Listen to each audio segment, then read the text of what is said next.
This episode is provided by Thomas Allgaier and Frennis, based on the most relevant LinkedIn posts about field marketing in calendar weeks 42 and 43. Frennis is a B2B market research company helping enterprise field marketing teams with precise target list research and database-driven segmentation, as well as event attendee acquisition.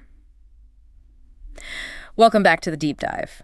We've been digging through the field marketing discussions on LinkedIn these past couple of weeks. Yeah, weeks 42 and 43. Exactly. And our mission today, let's, cut through the event hype. We want to get straight to the real operational strategies that seem to be driving revenue right now.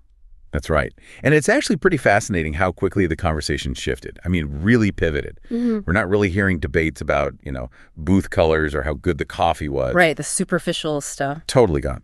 Now, the focus is strictly on, okay, what's the disciplined ROI? Yeah. How tight is that sales alignment? And crucially, are you getting meetings pre-committed? That seems key. It is. Because if you're not optimizing for an actual revenue outcome, well, let's be honest, you're just running a very expensive party. Okay, so that operational shift, that's our jumping off point. Let's dive into the first big theme we saw emerging. The revenue shift, this idea of really treating field marketing like a revenue generator. Yeah. And also embracing this concept of return on relationship. Yeah, ROR. It feels like it had to happen, right? Yeah. We saw Swapnil Sawant put it really well. This is a core philosophy change. Okay. Corporate events, trade shows, they have to be treated as disciplined revenue programs. They need explicit, measurable outcomes. You just got to move past those feel-good metrics. The vanities, yeah, like booth traffic or just how many business cards you scooped up. Exactly. Those are out.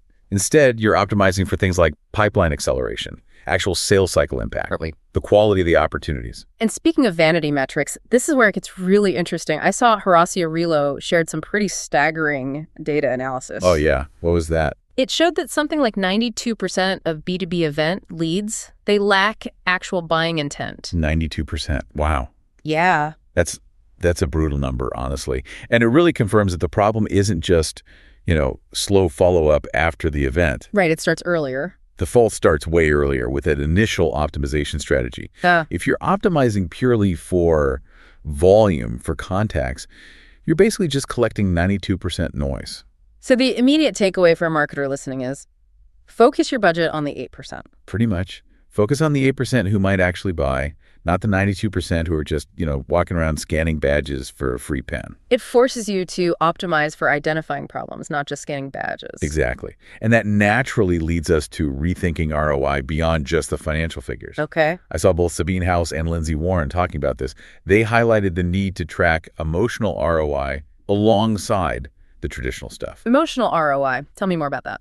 Well, they argue, and Marco Brazzi touched on this too with ROR, return on relationship, it's kind of non-negotiable. Because live events, they really thrive on that human connection, right? Sure. Building trust, gauging sentiment, fostering advocacy. These softer factors, they actually accelerate future deals down the line. Okay, that makes sense. But how do you actually capture that? I mean, like you said, you can't just type trust into a spreadsheet cell. Well, no, not directly. But you capture it indirectly, maybe by tracking advocacy after the event. Are they recommending you?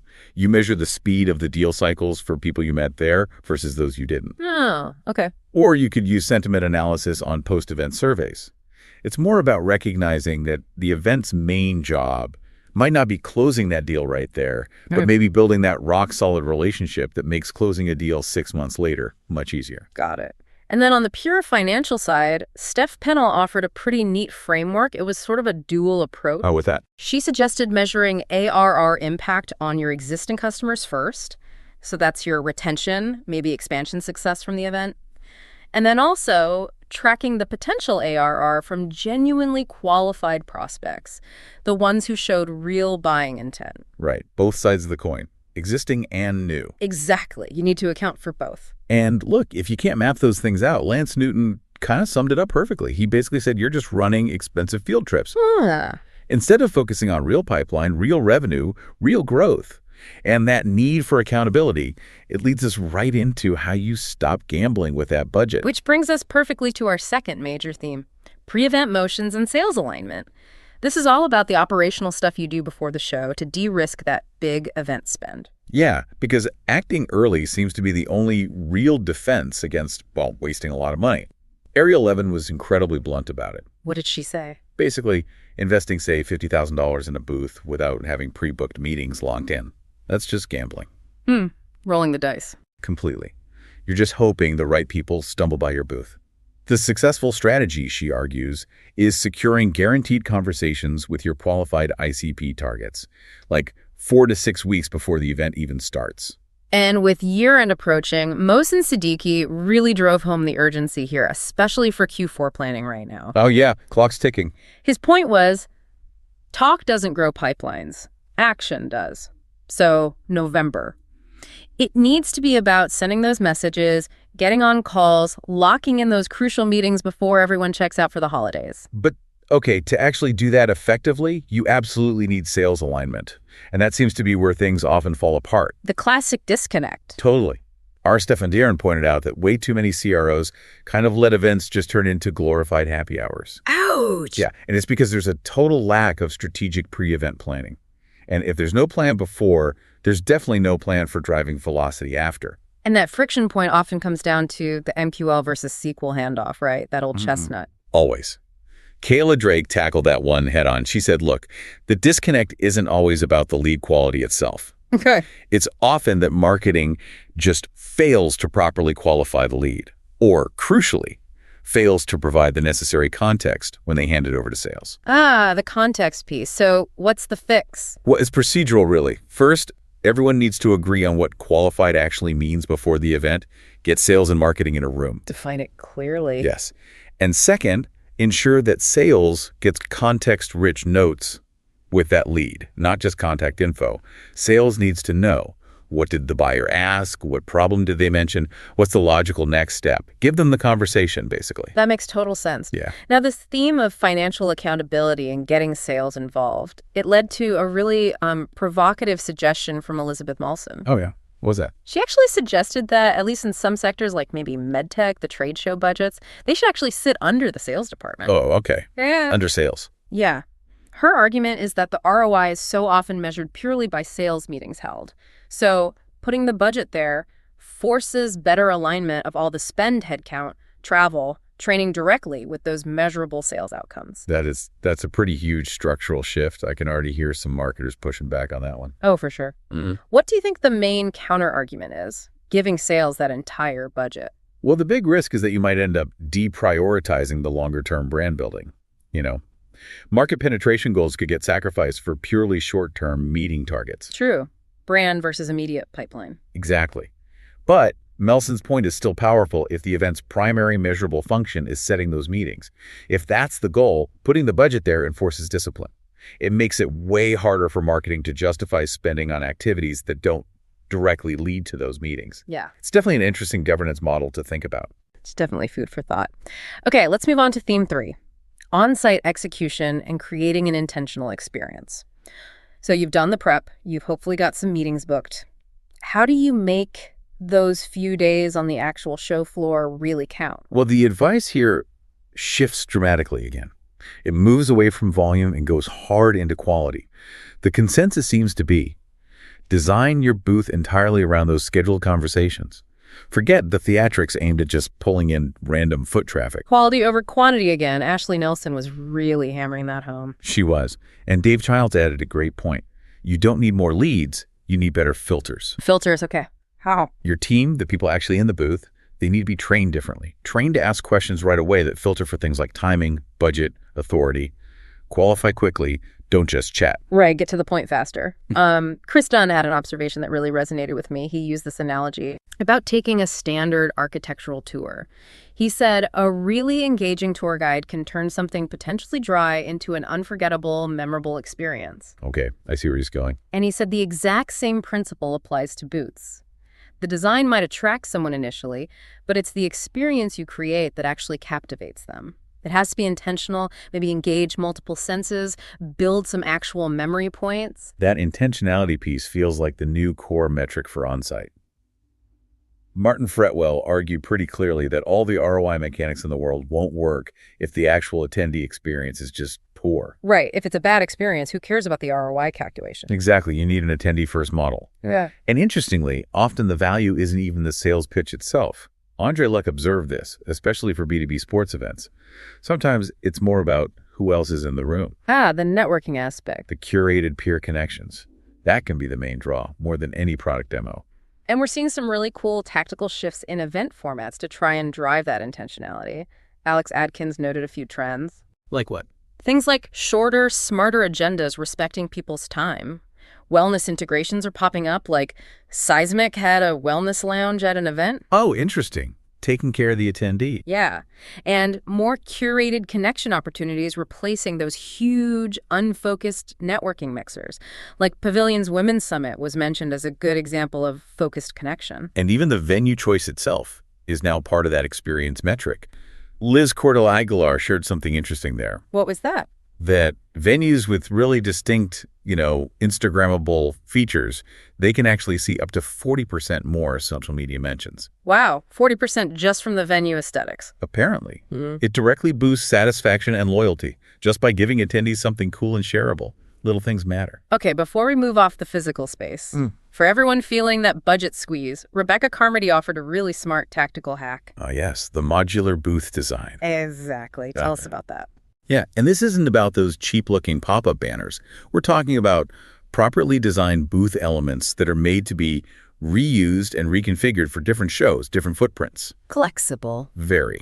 She estimates this approach can actually help you achieve, double the market presence over a quarter, while saving maybe up to 18% on your total exhibit costs. Double presence, lower costs. Becca. That's genuinely actionable advice for a lot of teams right now. Absolutely. Yeah. It's a fantastic way to stretch those limited marketing dollars further. Okay, great stuff. Let's move to our final critical phase, post-event velocity and operationalizing knowledge.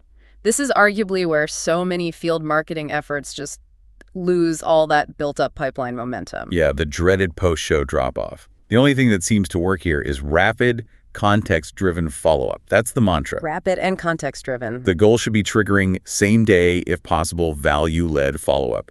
And that follow-up needs to provide relevant assets and outline a very clear next milestone. So no generic, nice meeting you emails a week later. Absolutely not.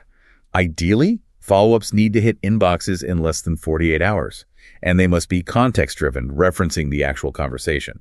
No templates allowed. Okay, but to enable that kind of speed and personalization, the operational backbone, the tech stack, it has to be absolutely rock solid, right? Oh, completely. Yeah. You have to standardize how you capture data across your CRM and your marketing automation platform. Otherwise, you get data leakage. Let's talk about that leakage. That sounds painful. It is. It's a massive pain point. Teams are constantly struggling with manually moving contact info between, say, an event app, the CRM, and Marketo or Pardot. Right, the manual shuffle. Yeah. When you standardize that flow, a couple things happen. Attribution becomes clean, which makes reporting ROI much easier. And sales get that vital context almost instantly. Makes sense. And beyond just the contact follow-up, marketers also need to get better at converting all the learnings from sessions, the insights picked up on the floor, into usable collateral. Like what kind of collateral? Think short videos summarizing key takeaways. Snackable assets based on common questions. Things that can fuel the pipeline long after everyone's left the venue. Keep the conversation going. And technology, specifically AI, seems to be playing a bigger role in cleaning up that operational backbone. For sure. Ashley Cook mentioned an insight from Marius Milcher. That AI's real competitive advantage right now might actually be in the back office, boosting those operational efficiencies. Not necessarily the fancy front-end stuff yet. Exactly. And Hugen echoed this. The idea is that AI should be removing the bulk of the manual grunt work, the data entry, the list cleaning, all that stuff. Okay. So that marketers are freed up to spend their time doing what humans do best, reading the room, having genuine conversations, providing that crucial context that AI just, it can't generate. Let AI handle the data, humans handle the nuance. That's the idea. Okay, one final point here, maybe a bit niche, but super important for operators and anyone managing the budget. Compliance. Yes. Don't forget the tax man. Mandy Henderson posted a reminder about potential pitfalls. What should teams look out for? This is critical and often gets missed. Teams absolutely must monitor the per-employee exemption thresholds for gifts and hospitality. Explain that. Well, if you give an attendee a gift or wine and dine them above a certain legal value limit, which varies by region, your company could face compliance fines. Or even worse, the attendee might certainly have a tax liability for that benefit. Oof, definitely want to avoid that. Yeah. And also, make sure you're including all the ancillary costs, things like tech platform fees, event agency fees in your total event spend calculation. Not just the obvious booth rental cost. You need the full picture for accurate ROI. It's always the details that trip you up in the accounting. Good reminder. So wrapping all this together, Tamara Machado offered a nice holistic view, didn't she? She did, basically saying the booth, the event itself, it's really just the beginning. It's the post-event strategy, that tight sales alignment, and the rapid discipline follow-up. That's what actually converts the visibility you gained into measurable revenue. So thinking about all this, what's the big takeaway for you listening right now? I mean, the fundamental shift we've seen across all these LinkedIn posts, it really feels like this pivot away from optimizing just for contact volume, the flashy showcase, towards optimizing for genuine problem identification and the quality of conversations, that disciplined execution piece. Yeah, that feels right. And that distinction, that seems to be the difference between running a really expensive photo op and actually building a reliable revenue accelerator. It means leaders, as Todd Helton advised, need to set a really strong, measurable intention for the entire event space. What do you actually want people to feel and, more importantly, do as a result of being there? That intentionality. That's the new currency, it seems. Exactly. Intentionality is the new currency of field marketing. Well said. And hey, if you enjoyed this deep dive, just a reminder that new episodes drop every 2 weeks. You can also check out our other editions covering things like account-based marketing, go-to-market strategy, channel marketing, MarTech, social selling, and of course, AI in B2B marketing. Great stuff. Thank you so much for joining us for this analysis of what's happening right now at the cutting edge of field marketing. Definitely hit that subscribe button so you don't miss our next deep dive.